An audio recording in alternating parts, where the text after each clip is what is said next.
juncture, the distinguished gentleman from the great province of Tarlac and Rizal, Senator Rodante Marcoleta, is seeking the floor to deliver his privileged speech. I move that he be recognized, Mr. President.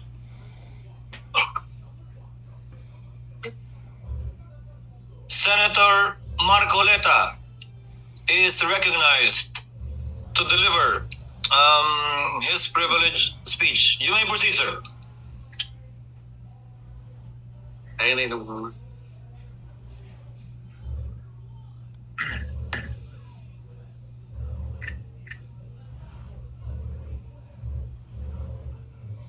Thank you, Mr. President. Mr. President, I rise on a question of privilege.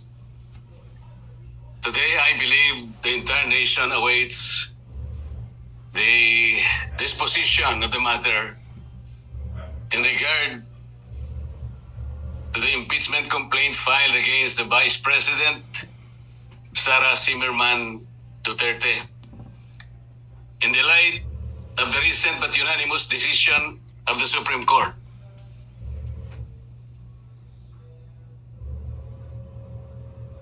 Mr. President, this decision was promulgated on July 25, 2025, declaring said complaint to be unconstitutional, void ab initio, violative of due process, and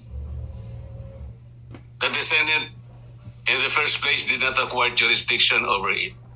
Take note, Mr. President, it even said that the decision is immediately executory. But before I continue, Mr. President, let me put on record that the initial proceedings, impeachment proceedings conducted by the Senate in the 19th Congress have never been formally carried over to the Senate of the 28th Congress. I do not know, and I'm not aware, I cannot recall of any action so far taken by this august chamber to the effect that the initial impeachment proceedings, which were deemed to have been terminated at the expiration of the 19th Congress at noon of June 30, 2025, have been miraculously brought to life into the present Congress. That having said, Mr. President, I'd like to continue. Mr. President, the decision of the Supreme Court did not dwell on the intrinsic merits of the impeachment complaint filed against the Vice President. It zeroed in merely on the procedures and the processes taken by the House of Representatives. To repeat, it declared the whole impeachment complaint constituting the articles of impeachment to be unconstitutional, violative of due process, void ab initio. Simply because the rules of procedure in impeachment proceedings in the House of Representatives were never followed. And they violated the one-year ban on multiple impeachment complaints as prescribed under Article 11, Section 3, Paragraph 5, which says that no impeachment proceedings shall be initiated against the same official more than twice within a period of 1 year. Napakasimple po ng sinasabi doon, Mr. President. No impeachment proceeding should be initiated against the same person more than twice within a period of 1 year. Ilan po ang impeachment proceedings, impeachment complaints na ipinail ng House of Representatives? 4 po eh. The first one started in December 2. Sumunod po December 4. Meron pang sumunod na December 19 hanggang sa umabot po noong February 5. Yun nga pong ipinangangalandakan na impeachment complaint which was signed by more than 1/3 of the members of the House of Representatives. Nasunod po ba? Nasunod po ba ang tuntunin ng House of Representatives? Noon pong nag-require ang Supreme Court, Mr. President, tinanong po yung House of Representatives in connection with the two petitions filed by several parties before the Supreme Court. One of the items required by the Supreme Court is for the House to give the status of the first three complaints filed. Ano po ang sagot ng House of Representatives? Yun daw pong unang tatlo. The one filed in December 2, December 4, and December 19 were all archived. Nasaan po sa rules ng House na yun pong mga impeachment complaints na ipa-file ay archive? Wala po. Pwede po bang ipakita yung slide na kung saan ay makikita natin ano po ba ang proseso kapag may nag-file na isang impeachment complaint? Ayan po yung Rule 2. Ang sinasabi po sa Rule 2, Mr. President,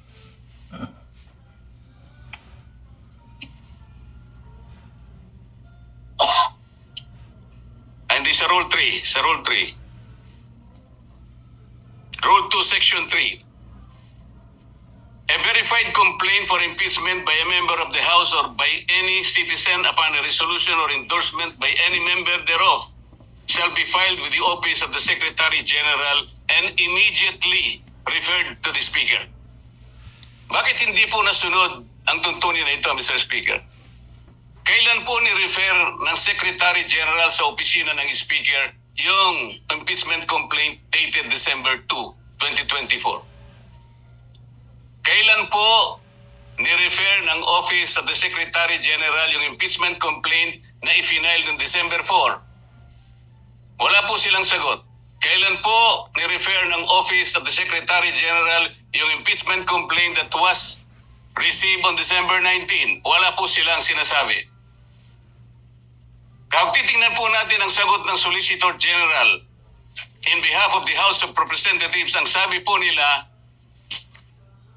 the Secretary General diligently referred simultaneously all the impeachment complaints to the office of the Speaker on February 5, 2025.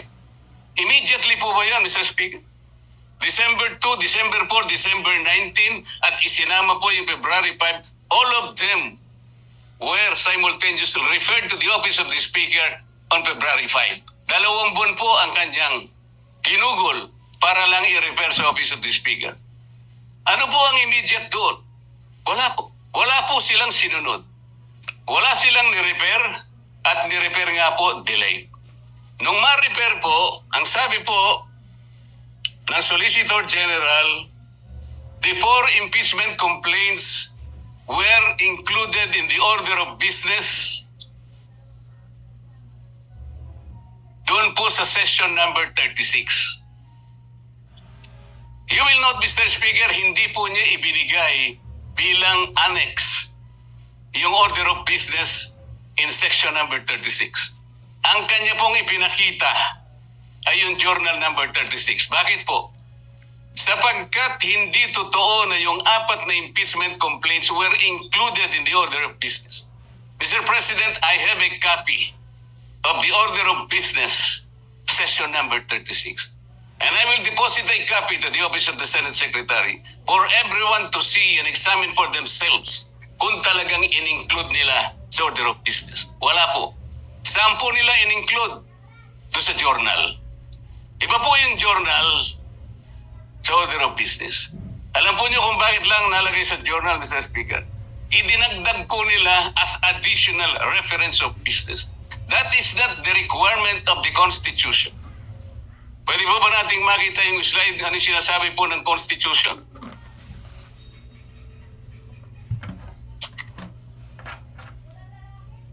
A verified complaint for impeachment may be filed by the member of the House. Blah, blah, blah. Sinasabi po rito,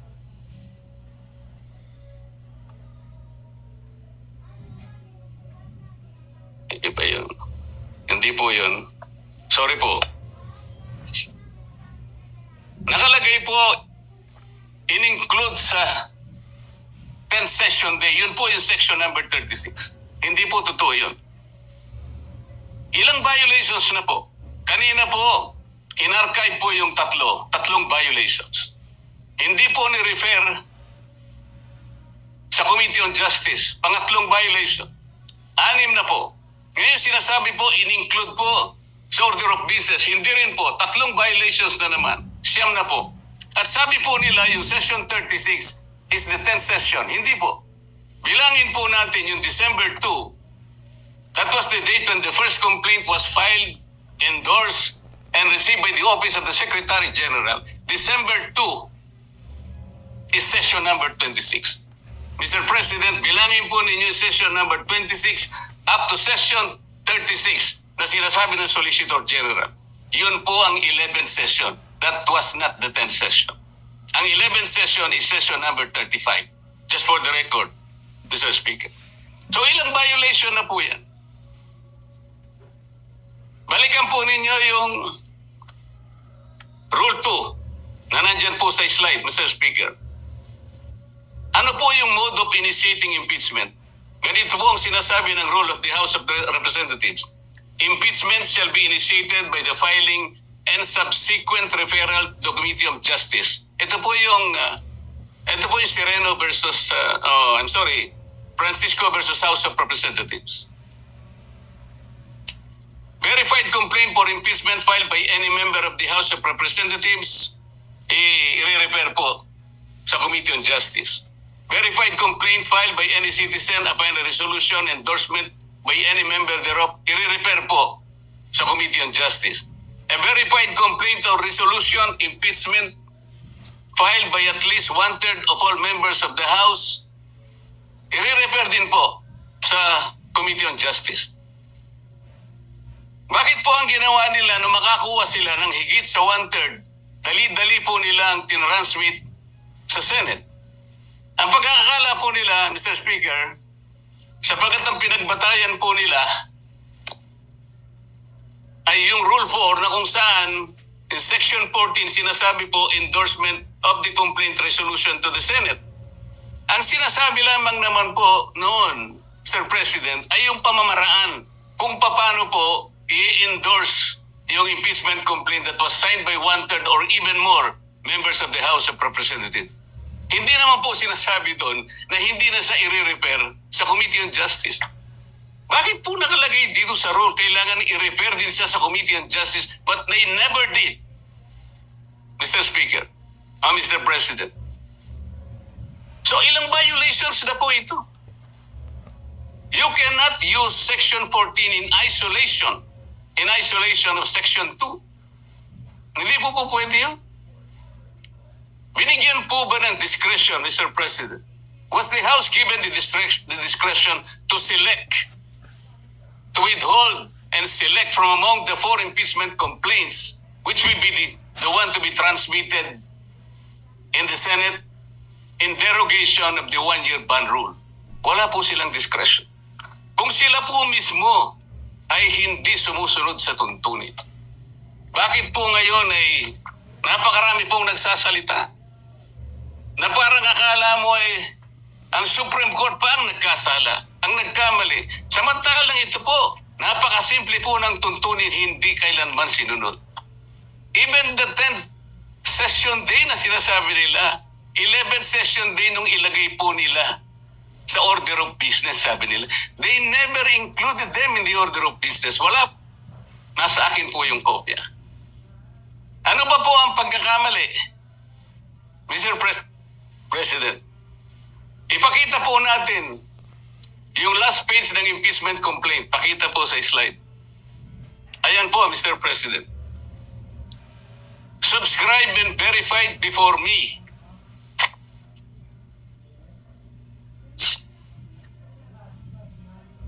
Sabi po ng Secretary General,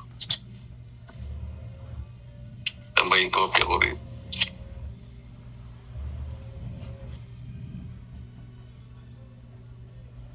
Subscribe and verified before me on this blank day of February 2025. Wala pa pong date eh. Ito po ba ang verification, Mr. President? Hindi po. Ang verification po ay nakasaad po sa mismong tuntunin ng House of Representatives. Balikan po natin ang Section 3. Ano po ang sinasabi? Section 3, Paragraph 2. An impeachment complaint is verified by an affidavit that the complainant has read the complaint and that the allegations therein are true and correct of his personal knowledge or based on authentic records. At the very least, yun ang dapat na ilagay po. Nakalagay po ba sa verification dito? Ng Secretary General ng House of Representatives? Wala. Ito po'y parang jurat lang sa isang affidavit. Sinasabi lamang po dito, kilala niya yung nagsipirma sa isang dokumento. Na ang dokumento ay naglalaman ng 32 pages. This is not the verification required under the rules of impeachment by the House of Representatives. Ang totoo po, kung balikan po natin ang Section 14, nandyan po sa slide.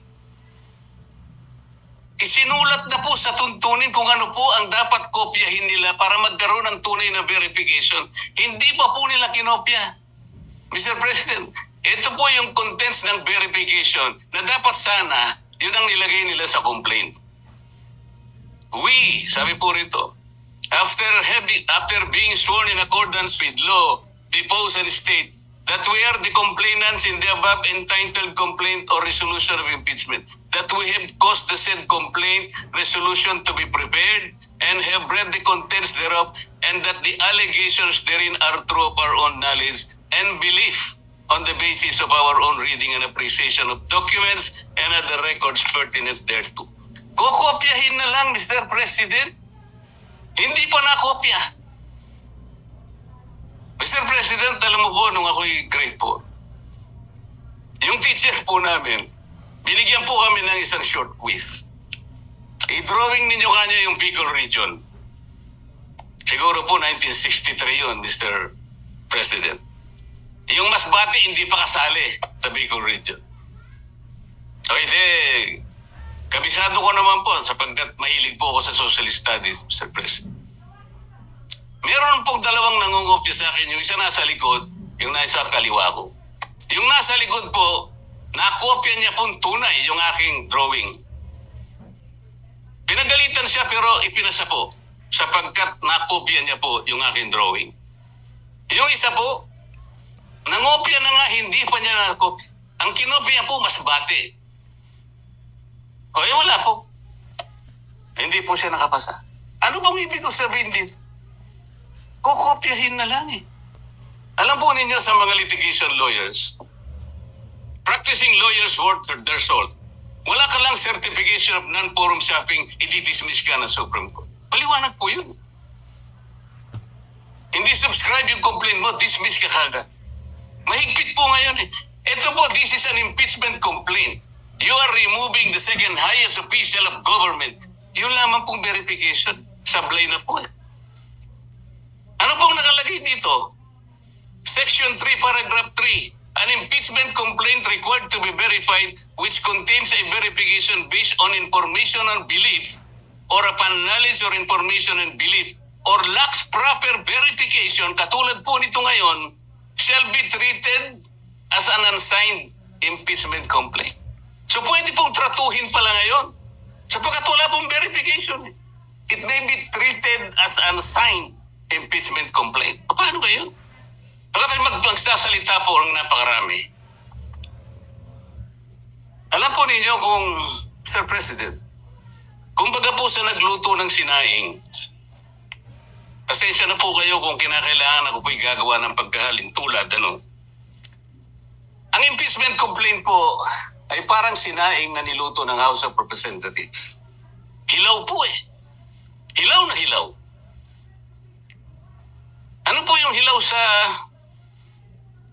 Bicolano, Mr. President? Hilaw din po yata. Sa Bisaya, hilaw din po. Sa Kapampangan, magadto, Mr. President. Sa Waray po, matagudtod. Sa Ilonggo po, lagdos. Sa Ilocano, marakusol. Sana po tama ang aking pagkaka-pronounce. Ang dami pong nagsasalita, Mr. President. Doon lang pa po sa House of Representatives, isa pong bagong pasok doon. Ngunit patagal na pong nagserbisyo sa ating bansa. Naging senadora, naging Secretary of Justice, naging chairman ng Human Rights Commission. Alam po ba kung ano sinabi niya sa isang panayam? Ito po, nakuha ko. Harap-harapan na tayong niloloko. Kakaibang korte ito. Sana sa palengke na lang final ang impeachment case. At least doon, may nagtitinda ng totoo. Sana po, magtinda po siya ng matagudtod na kanin diyan sa Samar. Baka may bibili kaya. Pwede kaya siyang pumunta diyan sa Pampanga po para magbenta ng magadto na kanin. Kung may bibili, baka sakali. Pumunta kaya sa Panay para magbenta ng lagdos na kanin. Wala po siguro, Mr. President. Baka ngayon dagang dingding, hindi pa patusin. Huwag pong ganun. Ang dami na pong nagsipagsalita. Samantalang hindi po nila nakita. Ang dami, kayo po nagsimula ng mali. Hindi naman po sinasabi ng Korte Suprema na kailanman ay huwag kayong mag-impeach, huwag na kayong mag-file. Ayusin nyo lang po eh. Yun lamang po ang gustong mangyari dito. Ayusin nyo. You want to impeach the Vice President, do it in the right way. Hindi naman po tinignan ng merito eh. Ang sinasabi yung proseso, hindi po nyo sinunod eh. Sinasabi na nga, walang impeachment complaint bukod sa isa. Laban sa isang opisyal sa loob ng isang akalain mo namang 4 po kagad ang ipinay. Pagkatapos yung 4, i-consider mo na isa. Hindi naman po yata tama yun, Mr. President.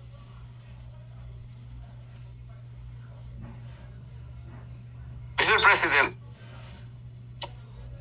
gusto ko pong basahin isang parte ng official statement of the Integrated Bar of the Philippines and the Supreme Court's decision in Duterte versus House of Representatives, August 1, 2025. And I quote, "Disagreement with the court's reasoning is neither unwelcome nor unexpected. Dissent is not foreign to a democracy. It is essential to its survival. But to incite public repudiation of its authority, or even just to call for its outright defiance, erodes the very foundation of the legal order. Such actions disturb the equilibrium of powers and imperil the integrity of our democratic institutions, especially when appropriate legal remedies remain available within the framework of our constitutional system. If every adverse ruling becomes an invitation to disobey, the law ceases to be a constraint on power and becomes its casualty. The Constitution does not require agreement. It demands adherence." Ang sinasabi po ng mga ibang kasama natin, magpapile pa naman ng motion for reconsideration. Bakit hindi natin hintayin? As I said, Mr. President, if you are a practicing lawyer worth your salt, you are confronted with a unanimous decision of the Supreme Court. In a firm voice, it says this is unconstitutional, void ab initio, violative of due process, and the Senate never acquired jurisdiction over this. And it is immediately executed. Parang sinasabi niya sa'yo, wala ka ng room mag-file niyan. Is anyone expecting that even one soul of the members of the Supreme Court will reverse himself? We cannot depend our action, Mr. President, on the fortunes of litigation. Naalala ko pa nga po doon sa kaso ng Francisco versus House of Representatives.